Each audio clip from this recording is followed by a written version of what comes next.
Hello students, welcome back to master classes triple four session. आज के session में हम क्विकली रिवाइज करने वाले हैं सीए इंटर ऑडिट के चैप्टर नंबर 9 का टॉपिक, जो कि है ऑडिट ऑफ सोसाइटीज।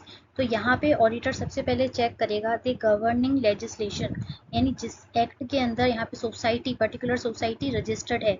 अब वो सोसाइटीज एक्ट 1860 भी हो सकता है, या फिर कोई पर्टिकुलर स्टेट लॉ के अंदर भी सोसाइटी रजिस्टर हो सकती है। तो ऑडिटर सबसे पहले वो पर्टिकुलर एक्ट देखेगा जिसके अंदर सोसाइटी रजिस्टर है।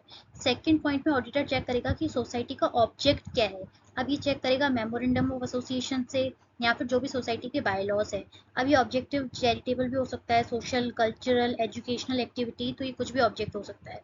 नेक्स्ट यहाँ पे ऑडिटर चेक करेगा ascertain whether the society has been obtain registration. अब यहाँ पे दो रजिस्ट्रेशन के पॉइंट आएंगे कि क्या वो particular society foreign contribution regulation act 2010 में रजिस्टर है क्या। ये तब एप्लीकेबल होगा जब पर्टिकुलर सोसाइटी फॉरेन से, यानी अदर देन इंडिया, यानी इंडिया के बाहर कंट्री से कोई कंट्रीब्यूशन रिसीव करती है, तो यहाँ पे सोसाइटी को इस वाले एक्ट के अंदर रजिस्ट्रेशन लेना मैंडेटरी है।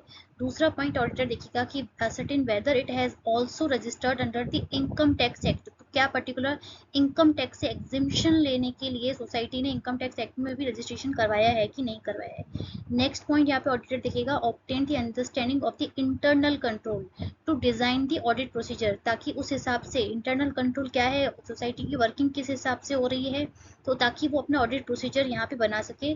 Special reference to the donations and the various expenditure. Auditor यहाँ पे इंटरनल कंट्रोल चेक करेगा specifically with respect to the donations और वेरियस एक्सपेंडिचर, यानी कहाँ कहाँ से डोनेशन आ रहा है, वो जनरल डोनेशन है कि स्पेसिफिक डोनेशन है, और कौन से कहाँ किस एरिया में एक्सपेंडिचर यहाँ पे हो रहा है सोसाइटी का। नेक्स्ट यहाँ पे ऑडिटर चेक करेगा evaluate the appropriateness of the accounting policies. अब यहाँ पे accounting policies again with respect to specifically donations और ग्रांट के रिस्पेक्ट में भी ऑडिटर चेक करेगा।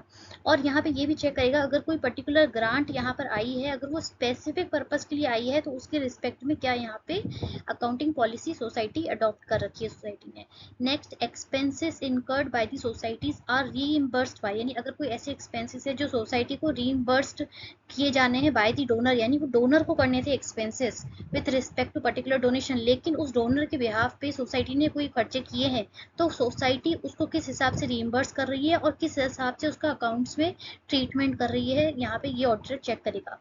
Next, ascertain if any inquiry has been made held by the registrar, यानी particular act के हिसाब से अगर रजिस्ट्रार ने कोई इंक्वायरी की है सोसाइटी में, सोसाइटी के फाइनेंशियल कंडीशंस के ऊपर, या फिर सोसाइटी किस हिसाब से काम कर रही है, तो भी यहाँ पे ऑडिटर वो इंक्वायरी का क्या रिजल्ट निकला, किस पॉइंट के ऊपर यहाँ पे इंक्वायरी हुई थी बाय द रजिस्ट्रार, तो ये भी ऑडिटर यहाँ पे चेक करेगा।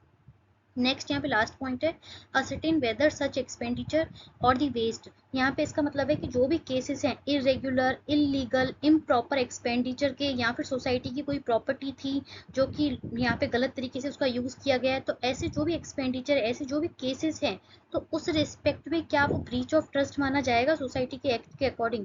तो ये यहाँ पे ऑडिटर चेक करेगा कि जो भी miss application of the fund हुआ है ऑफ द सोसाइटीज, तो उसके रिस्पेक्ट में क्या वो जो कॉन्सिक्वेंसेस थे वो इस कंडीशन, यानी इस कैटेगरी के अंदर फॉल तो नहीं करते, वो सारे जो इलीगल, इम्प्रॉपर एक्सपेंसेस थे, क्या वो ब्रीच ऑफ ट्रस्ट में तो नहीं आ जाता है। तो ऑडिटर ये वाला पॉइंट भी यहाँ इसमें लास्ट में चेक करेगा।